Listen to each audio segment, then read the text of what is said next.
Hi, good morning everyone. Welcome to this topic of symbolic links and hard links in a Linux system.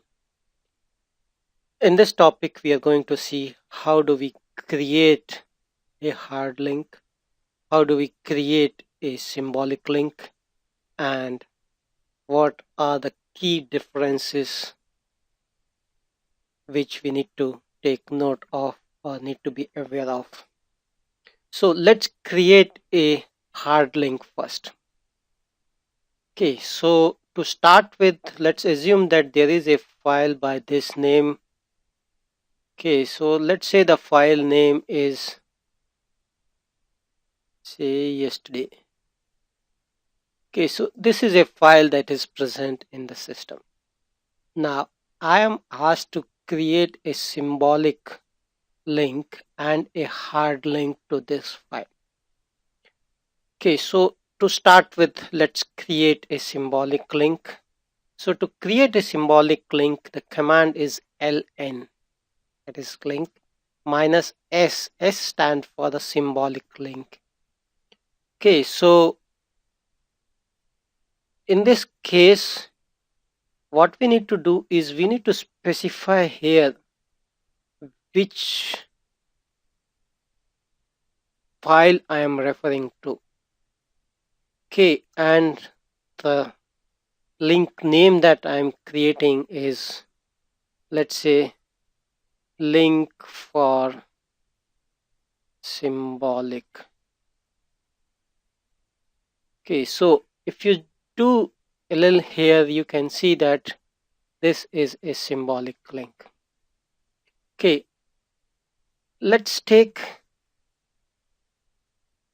use this command to see the difference between the two. You can see that this is a file which is present in the system and this is a file we have created it. Okay, so you can see that the difference between the two is this value. So this value is different here and this value stand for inodes. Okay, so the inodes are different in both the cases for a symbolic link. Okay, let's create one more link called hard link. Okay, the command to create hard link is ln and then the file name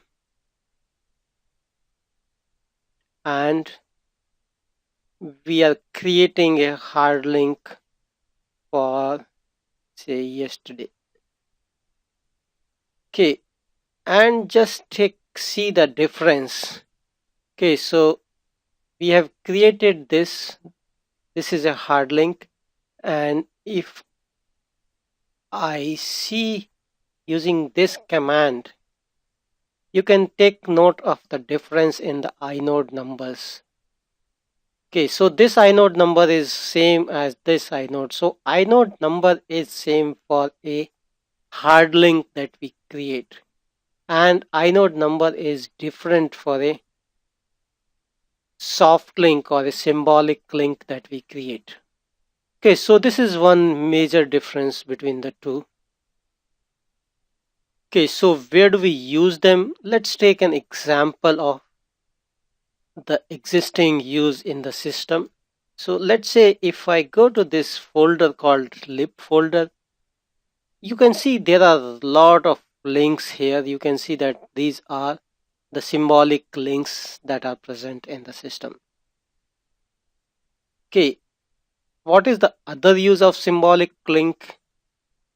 Let's say you are running out of space and there is a space in other partition, so you can create a symbolic link and use you can keep those files in the other file system, and this link will just point out to that particular file system so that your file structure doesn't get impacted and you can add this as a file system. So that is one use of symbolic link. Okay, so during installations you will see there are a lot of symbolic links, and one major area is for the libraries, for the device driver, for the kernel. So system itself uses a lot of these symbolic links, and as a user defined links we create them when we run out of space in a particular file system. Okay, so let's say that I am in this particular file system. Okay, and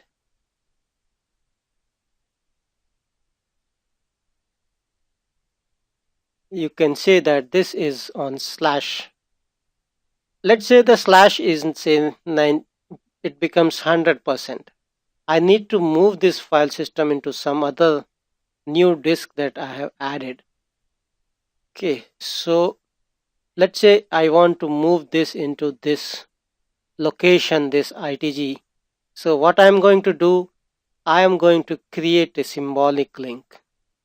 Okay, so the actual data will lie here and the link will be pointing from this place.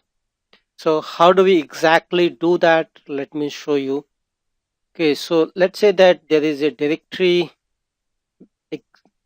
We create a new directory called this, and we move everything from this folder to this folder. Okay, and we just come out of this folder, remove this directory,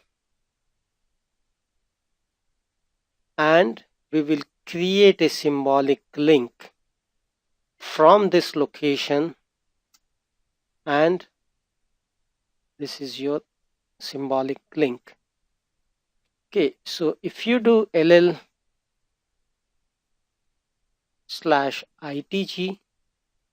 you can see that this is a symbolic link and it is pointing to this location.